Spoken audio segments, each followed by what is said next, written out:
very good afternoon to you, our cherished and discerning listeners. It's another beautiful and blessed Wednesday, and we here at Multimedia Enjoy Business are super excited to bring you yet another exciting edition of your favorite business development program on Radio Masterclass. Masterclass is powered by Joy Business and brought to us by Goyle. Goyle, they say good energy. Goyle, Yenara Yedia. Masterclass is also brought to us by two additional sponsors. First Code Management Services, they say industry, get it right. And also brought to us by Lancaster University. They boast of being the only or one of the only British university campuses in all of West Africa. And these are our sponsors for the show today. My name, as always, is Yabanafo, and I'm happy to bring you today's edition of Masterclass. Last week we were unable to bring you Masterclass, but in the weeks before that, there was an interesting conversation here on the show which spanned a period of about 3 weeks, and we spent time here with Mr. Ben Jones Agbai, and we're talking about labor relations. And essentially, the summary of that conversation was how to use our humanity instead of the law and the regulation to solve labor issues. And I believe that that was very beneficial. If you missed out on any of those videos are available on our Facebook page, also on My Joy Online. By all means, do go there and take a look at those videos. We go into another area of conversation. Like I always say here on Masterclass, we try to bring you the topics and the conversations that help your business. If you like, it's a 360-degree approach on all various topical areas that help your business. And so today we're going to be continuing the conversation on cyber security, and we're looking at the business value of cyber security, if you like.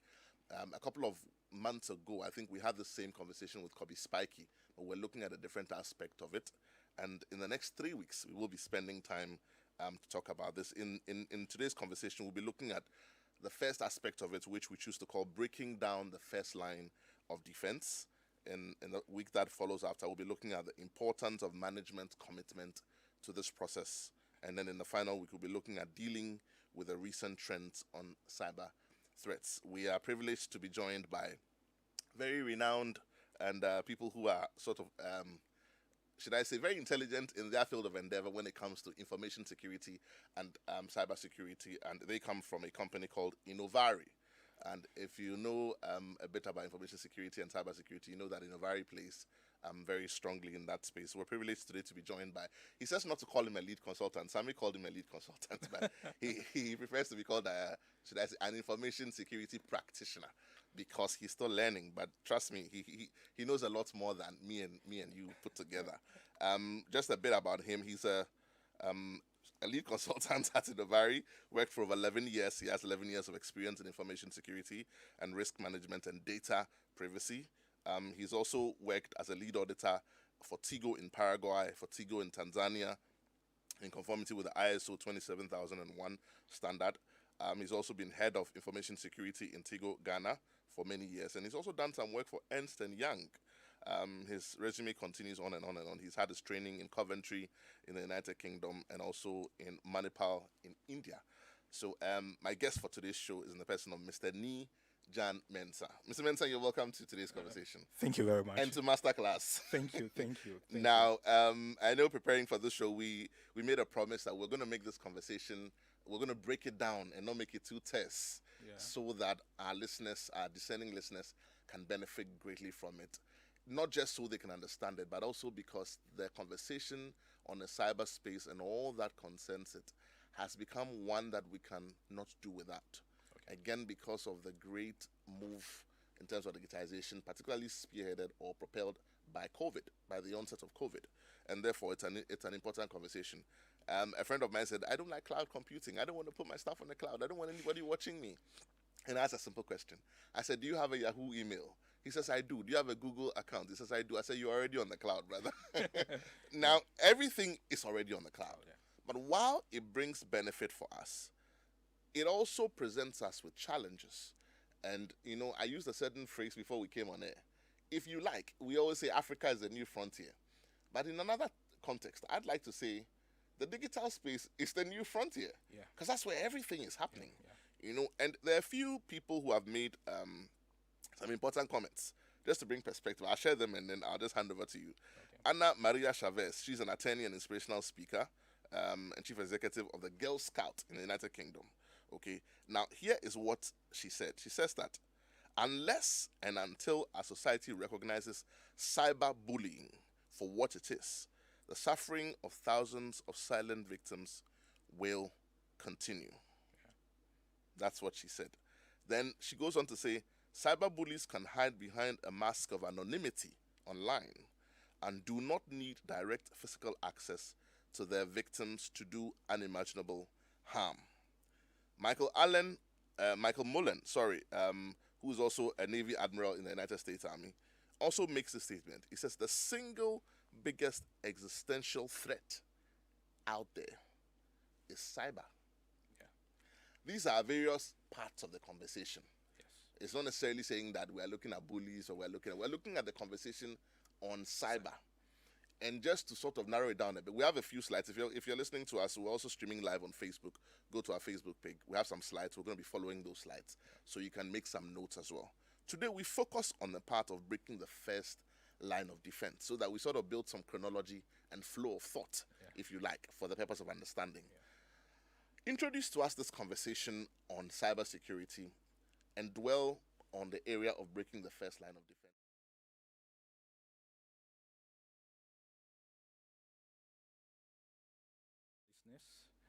Good afternoon to you also. Thank you for welcoming me into your homes, wherever you may be. I just want to establish something. It's widely accepted that you cannot completely eliminate risk, but you can what? Mitigate the risk to an acceptable level. Right. That's the first thing that I want to establish. Now, I want to, because when you were talking about cybersecurity, cyberspace, and the rest. So I just want to explain the technical parlance or technical jargon. Please do. Please so that all of us will follow through. Now, when we talk about information security basically means preservation of the confidentiality, integrity, and also availability of information on this cyberspace and non-cyberspace. Okay. Now, someone will ask, what is the cyberspace? Now, cyberspace is made up of so many components. We have the people component in the cyberspace. We have the software component. We have the services component, and all these components, they have what? An underlying infrastructure which will make them interact on the internet. Okay. Let me go back and explain the information security aspect so that we'll get it.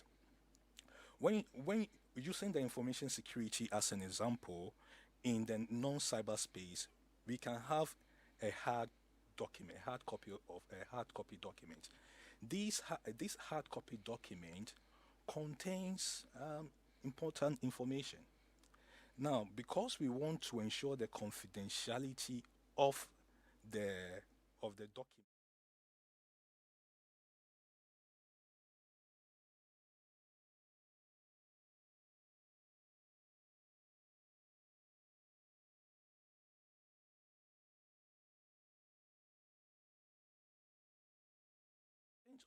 the document, we need to ensure that the integrity, it is not modified so that it becomes trustworthy. Also, anyone who wants to access the required people who want to access the document, it should be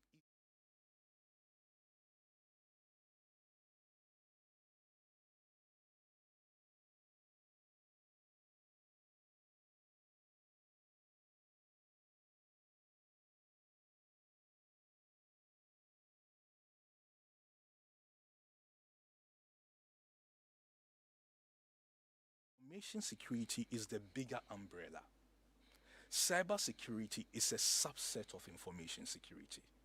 So information security, you are doing everything, but the focus here, you are looking at the context on the cyberspace. Basically, that's information security. Now, going through the entire explanation, you could see that there's a single component that is running through everything that I'm saying. That single component is what we call the people component. Okay? So one will ask, what is the first line of defense? We tell a lot of people that the first line of defense for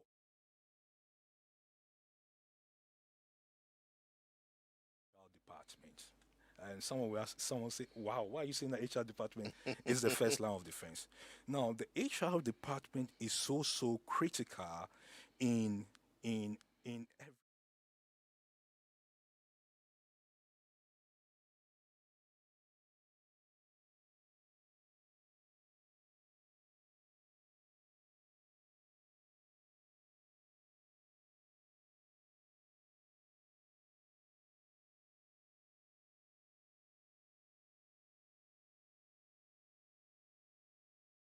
put around this kind of first line of defense to strengthen the first line of defense. The first control that we can put around is what we call the screening control. Okay, these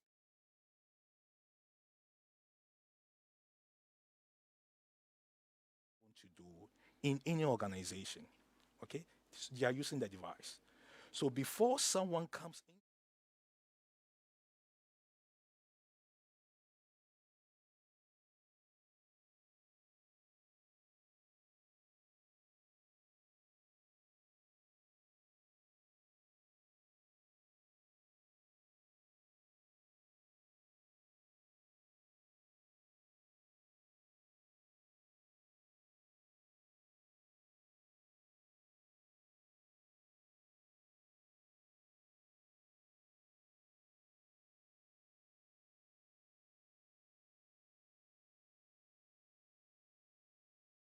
you don't see anything written in There's there. a gap in the CV. There's a gap in there, and the person moved from 2020 to something.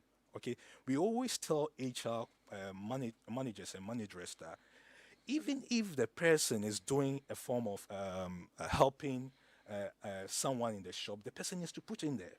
Okay, because when you are doing your screening, it would be ideal for you to go and check and find out some of the feedback of the person, whether the person is evaluating any policy in the organization.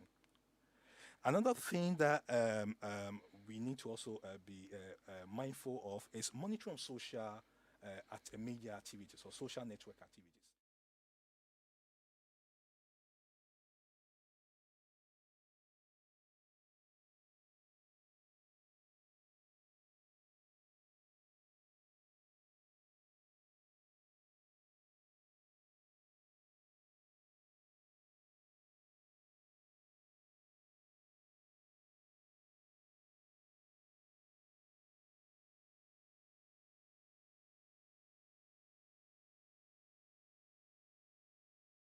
CID, you've been cleared by them, but you've entered into the organization and you might be doing something.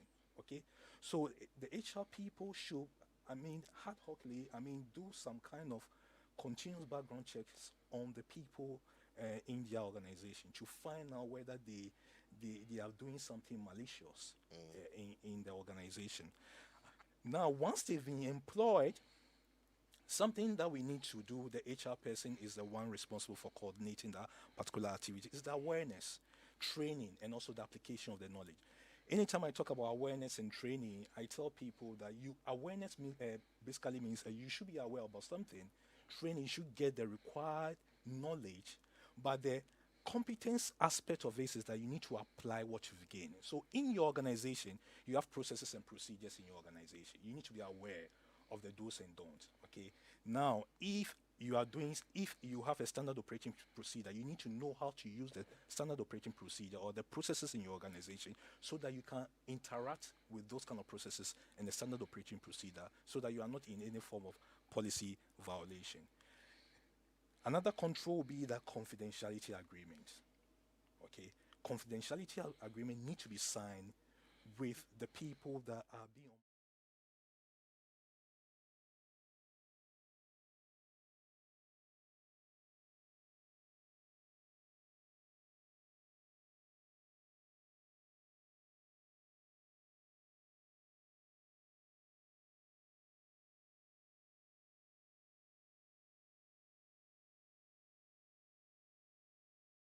for a fair process in the organization.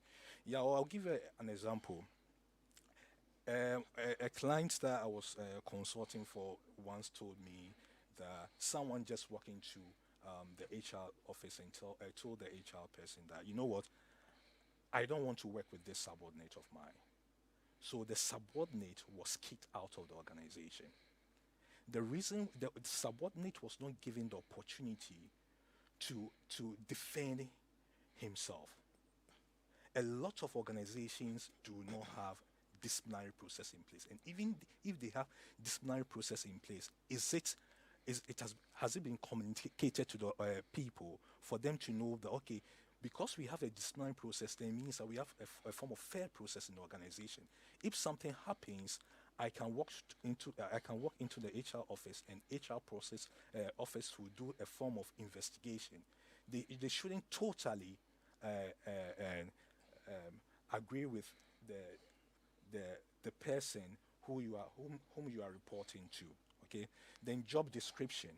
Job description is essential. If you don't have a job description, it means that you are not addressing a particular risk in your organization.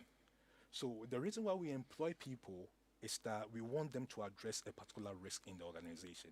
And for me to know the risk that I want to address, it should be documented in the form of the job description, so that I know what I'll have to do in the organization. And every HR person, if you are, when you are employing someone, you need to check whether the person belongs to a professional body. Okay, the professional body is very important, because in the once you are part of the professional body, you tend to get a lot.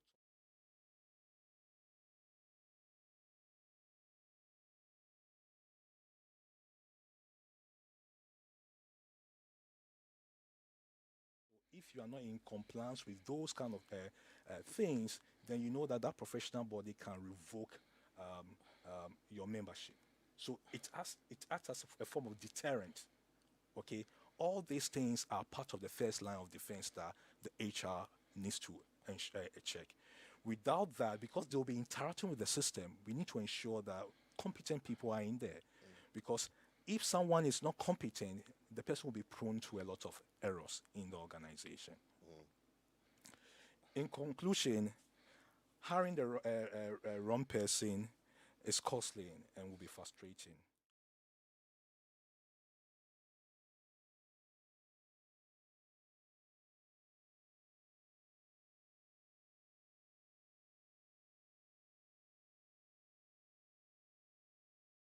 Very well put. Thank you so much. I mean, it's been succinctly put, but I know that it's a summary of a greater. You know, like how when you see an iceberg in water, Yeah, sometimes you're tempted to think that that's the entire size of the iceberg. yeah. So what we've done is we've given a wonderful summary, but I'd like us to go. We have a few minutes on the show. Sure. I'd like us to take a few more key aspects of this conversation on cybersecurity, Yeah. and perhaps what I'll do is, because this conversation is important, I'll try and get interactive a bit earlier. Oh, yeah. But there's a question I want to ask before we get interactive. There are a few things that come to mind when you talk about cybersecurity. Before I ask my question, though, you've been talking about the role of the human resources department, or the HR, in every company. And my understanding or my assumption is that this is because this is the department that handles staffing. Yeah. And therefore, it presupposes that the role of the individual in this process is key. Now, just for the purpose of comprehension, if you're listening to us, you run your own business, because most startups and SMEs may not have the full structure that full-blown corporates do, Yeah, yeah. because these roles require expertise, which require, should I say, big funding, Yeah. because you're going to pay high salaries. I mean, you're not going to bring somebody in as an HR person and pay them peanuts. Yeah. So if you haven't gotten to the point of growth in your company where you hire an HR person, and therefore you do all of this yourself. I'm speaking to you if you're a GM, you're the owner of your company, and you've only got you and the operations team. Then what we're saying here is that the role of the HR person is actually yours. Yes. Yes. Because when we say HR, we are speaking about the company, Yeah. not necessarily the HR person, but the company. And therefore, if you have someone who represents the company in staffing issues, then yes, it's the HR. Yeah. But otherwise, then it's you. Yeah. It's you, the GM. It's you, the COO. It's you, the person who makes the decisions. It's you, that person who runs the show. But let me just ask this very quickly before we get interactive. How key is the role of the human being in this entire digitization agenda? Draw a trajectory for us. I know that we have come from a period where a lot of things were done manually. Yeah. Take us 20 years back, 30 years back. Things were very manual. I think, a lot of the automations we had, or, approaches to automation would be things like, technology which came in at the time. You had microwaves, you had radios, you had phones, you had computers, you had airplanes flying, and all of that. But over time, all of these have become even more so digitized and therefore easier to operate, creating a lot of wealth in data and all of that. I'll come to the bit about data. But draw a trajectory for us. What is the role of the human being in this process? Where have we come from? Why is the human being so still important in this equation? And where are we going? And when I say where are we going, I'm talking about AI. I know it's another conversation, Yeah. but I'm sure that my descending listeners will want to know, where are we going? Where is the arrow pointing to? Where have we come from and where are we going? Just draw a line for us. Okay. What I would say is that the human being is very important when it comes to cybersecurity. Like what I said when I was giving the explanation, the human being will be the one to interact with those devices that we have in our organization.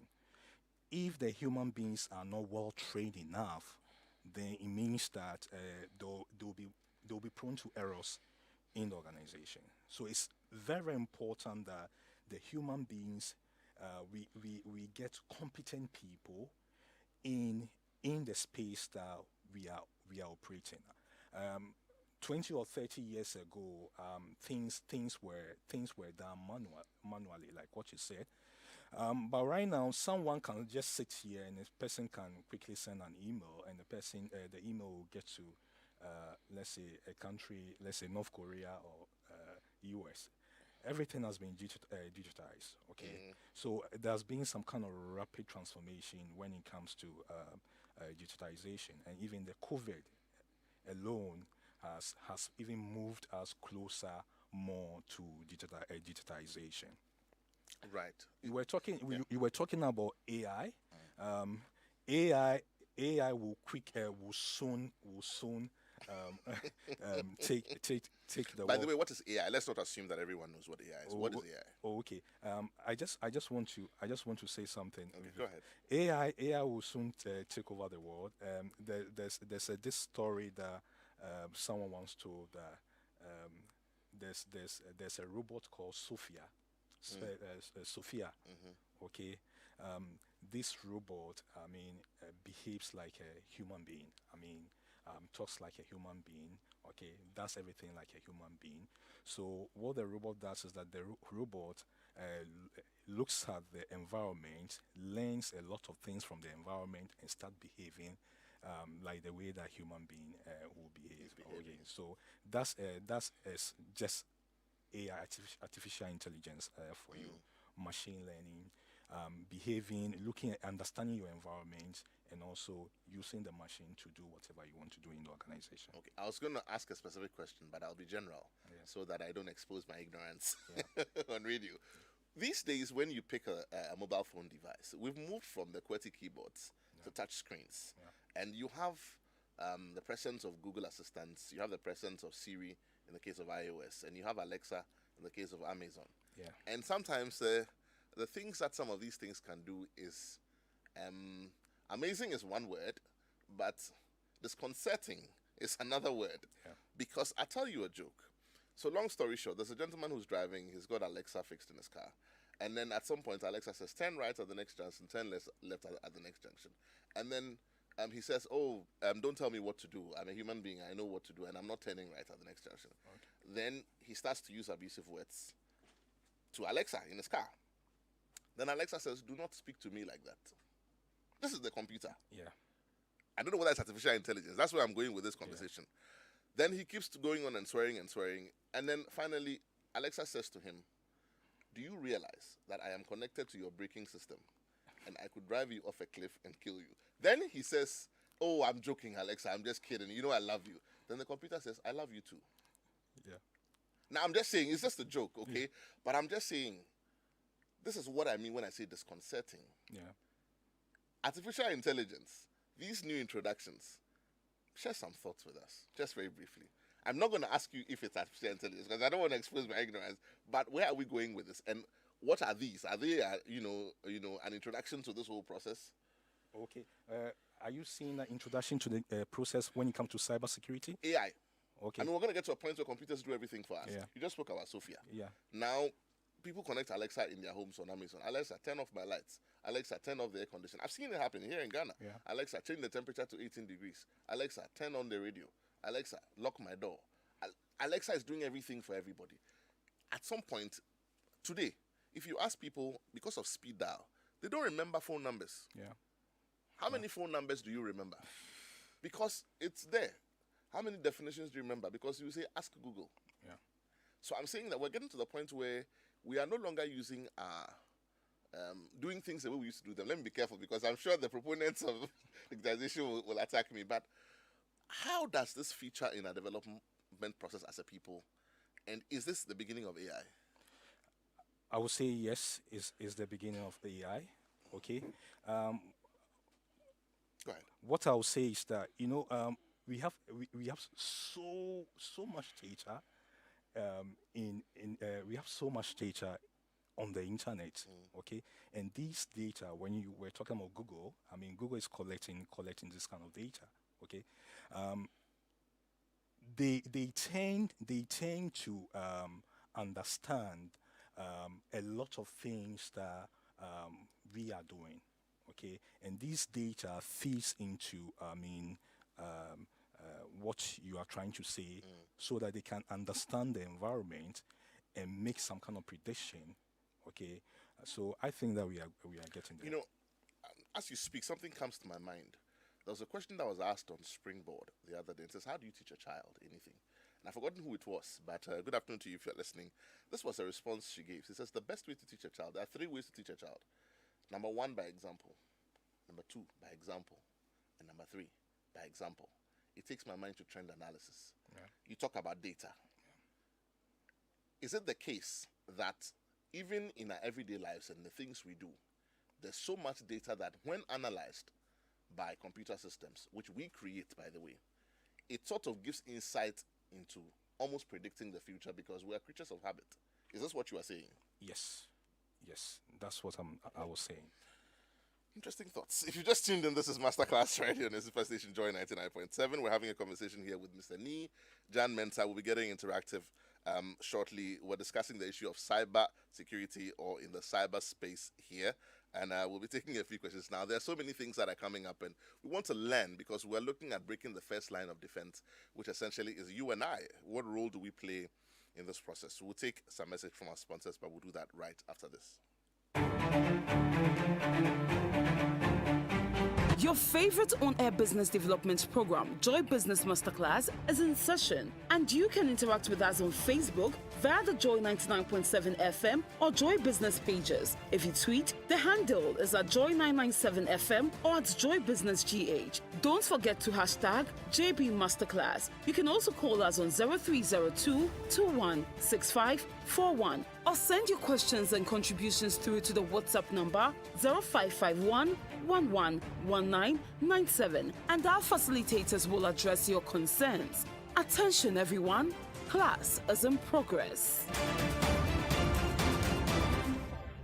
Welcome back. If you just tuned in, this is Masterclass. So if you have any motor vehicle of any kind, GOIL has some wonderful information for us. GOIL's high-grade fuels have been tried and tested and proven and accepted over the years as the most suitable engine oil for all vehicle types. In addition to these superior qualities, GOIL's high-grade fuels are further fortified with the XP3 additive multifunctional enhancers. GOIL's high-grade fuel come in GOIL Super XP Ron 95 and Diesel XP, and they're sold in every GOIL station, not just selected stations. GOIL, they say good energy. GOIL, Yenara, Yedia. First Code Management Services also have some wonderful information for us. So if you're a startup, you're a business, you're trying to do anything in accounting, bookkeeping, training and capacity building, research, market entry, company formation and business setup, First Code Management Services are your first point of call.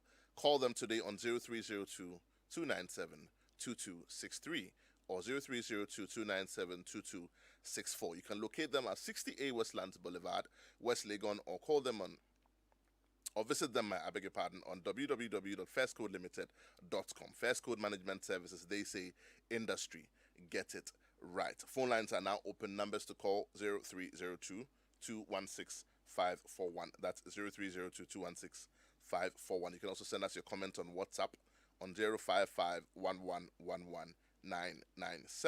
That's 055 Pick up that phone, give us a call 0302 216 541. We're talking about cybersecurity, breaking down the first line of defense, which is you and I, the human beings, and we're looking at this entire conversation on digitization. In many fora, wherever people sit to talk today, in corporate circles, in social circles, it does not end without a mention of digitization and where we're going with all of this. While it brings convenience, it also comes with some vices. And like people address it, it's like a rose. You cannot have a rose without the thorns. And so it's a double-edged sword, if you like. Pick up that phone, give us a call. You're running a company.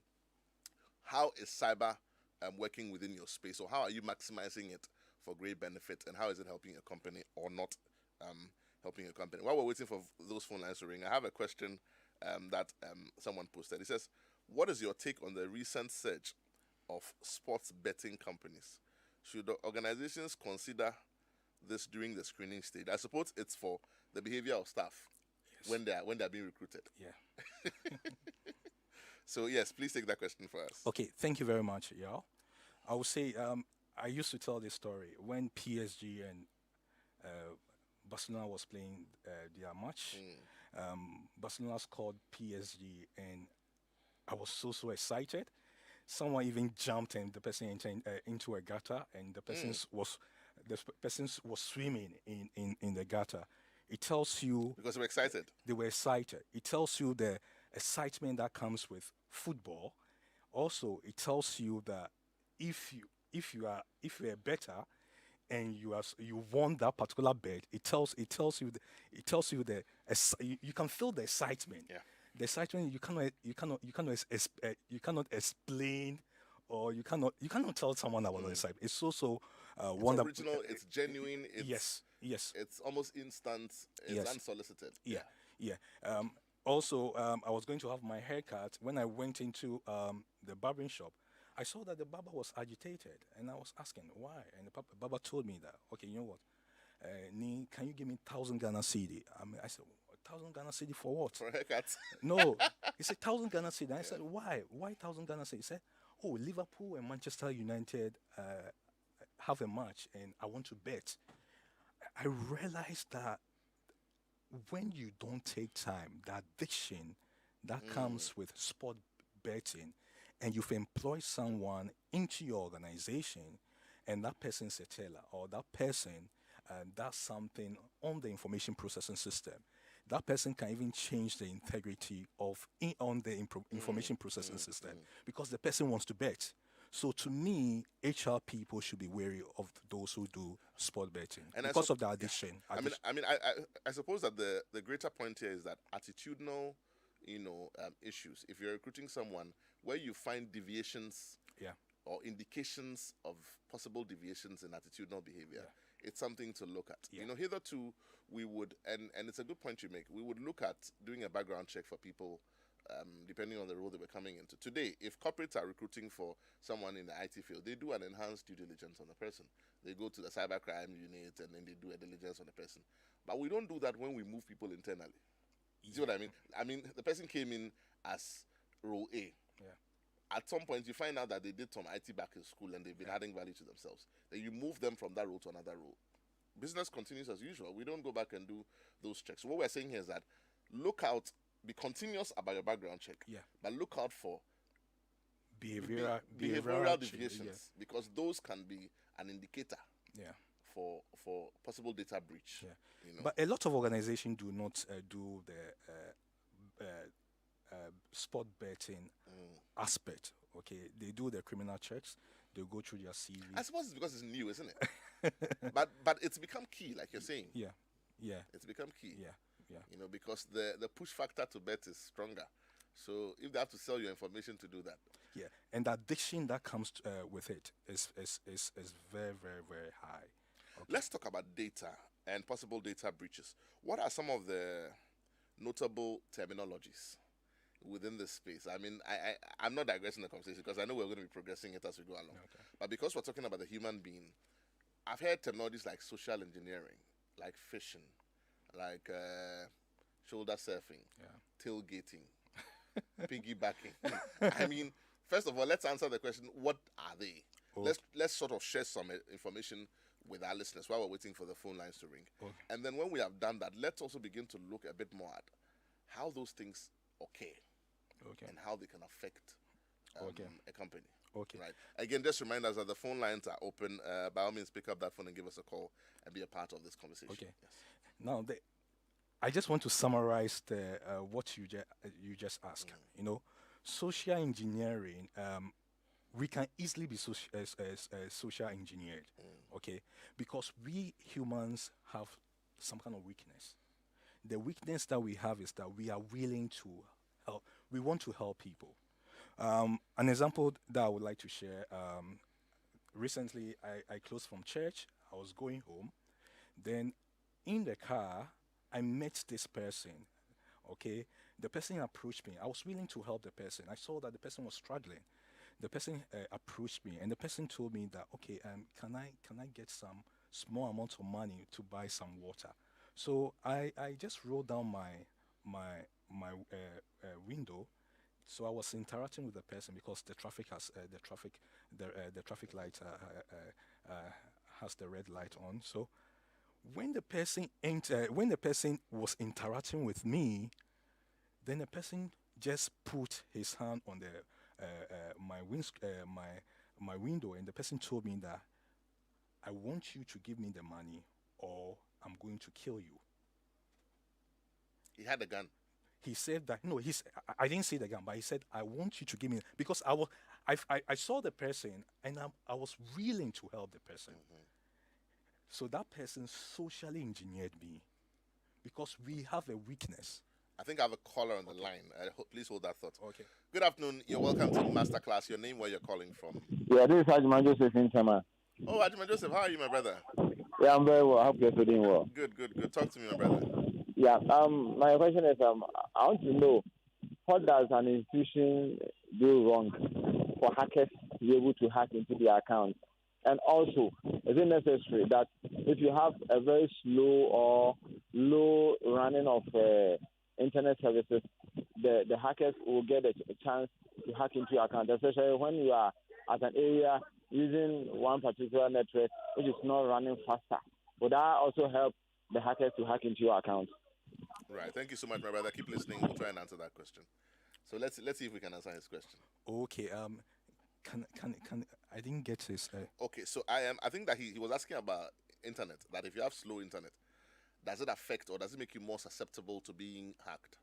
And then he asked where does an organization go wrong, or what can they do wrong that will make them more open to being hacked? Okay. The first question is that if you have a slow internet, I mean, it doesn't mean that the hackers will attack you. I mean, that doesn't mean that the hackers will attack you. So it's not true. Yeah. We are saying here on the show that slow internet does not necessarily make you susceptible to being attacked, if you like. But your next question was, where does an organization go wrong? Okay. Where does an organization go wrong? The first thing is that the first line of defense, we need to make sure that we close the first line of defense. Now, the second aspect, we have several layers of the defenses that we need to ensure that we put in the organization. We need to ensure that we have some basic security programs in place in your organization. The first basic security activity that you can roll out in your organization is making sure that all the systems that you have are updated, okay? Making sure that the password that you use to log into your system is complicated and is long, okay? If possible, maybe you can use a two-factor authentication, okay? Making sure that you have a vulnerability management program in place, and also you can add your training aspects, the awareness aspect, so that people can be aware about the recent trend, the attack vectors, the areas that the attackers use to come into the organization. Yeah. So, I mean, essentially, Ajman Joseph, the answer to this question, and it's a whole conversation for a whole show, but the simple answer is that where an organization fails to be deliberate about its approach to cybersecurity, that is where it also fails. I know the word deliberate is not specific, but it's deliberate that I use the word deliberate. You have to make sure your systems are on point. You are doing your vulnerability assessment test. And above all, like I always say, get help. Get help. You are not an expert in every field. You went to school you have an MBA in economics. It does not make you a cybersecurity expert. Get help. First Code Management Services will help you to put your books together. Innovari will help you to do your work. Tell us about Innovari. Okay, before I tell you about Innovari, I just want to add to the answer that I gave your caller. Also, you have a laptop. You need to ensure that you have what antivirus on your laptop. Okay, you have a phone. You need to also to have what antivirus on your phone. So these are some of the big basic things that you can put in place. A lot of organizations fail to roll out these basic solutions, and they'll be looking at rolling out the big solutions in the organization. We need to go to the basics and make sure that we get the foundation right. The last but not least, we need to also make sure that we have the standard operating procedures and the processes in place, because standard processes and standard operating procedures are the foundation that holds the organization. So we're talking about policy to guide, Yeah. we're talking about behavior and attitude, and we're talking about systems. Yeah. Those are the three things that you can do towards making sure that your systems are in place. Okay, we're running out of time. I was going to ask, in terms of the technologies, just very quickly, maybe in 30 seconds, what are some of the technologies that exist within the industry, and what should people look out for? Okay, cybercrime. The cybercrime, there's phishing. Yeah. Why should we not click on suspicious emails? What should people look out for in an email that's suspicious? Phishing is very very difficult to solve. But if you know that you are not expecting a particular email from someone, then be very very suspicious about the email. Don't just click on it. Just don't click. Sometimes the email is urgent. It forces you. Yeah. Always double check. Yeah. You haven't staked any lottery. Then they say you've won lottery. Then you go and click on it. Malicious emails. They're Trojan horses. We may not be able to talk about all But sorry to cut into. I was telling you about the story that I had. Okay, I just want to explain the social engineering aspect so that each and everyone. Do that for me in 10 seconds. Okay, because we are willing to help people, we should try as much as possible to understand that it's not everyone that means well. Yeah. People will take advantage of you at any point. Let me read this quickly on social media. Richie K from the USA says, "How do I get in touch with your guest to network? Please, Innovari, put out some information for Innovari." Okay. How do people get to you? What do you do, and how do people get to you? Okay. We roll out information security management program for organizations. Also, we roll out PCI, ISO, business continuity. We do certify ethical hacking for organization. If you want to get to us, you can walk into the Cyber Accra Digital Center. We are the first block. Or you can go to our website, Innovari Learning Center, and you can get to a lot and you of can get to information. that. Richie says, I'm in the same industry. I will just add that whenever we talk about cybersecurity, there is an interconnectedness, which bottom line factor is that it is the internet. So the internet is the bottom line factor. We've run out of time here on the show. A few more questions. But next week, we will continue with this conversation. What's our takeout for today? What should we remember from today's conversation? What we need to remember for today's conversation is that we need to be vigilant in whatever we do, okay? And also we need to pay particular attention to our first line of defense. That is the human resource. First line of defense. Today's edition of Masterclass has been brought to us by GOIL. They say Good Energy, GOIL, Yanara, they are First Code Management Services. They say Industry, Get It Right. And by Lancaster University. Next week, we continue with our conversation here on cyber security. Up next, we continue with The Ignition with Sammy Forson. Thank you for listening, and see you same time next week.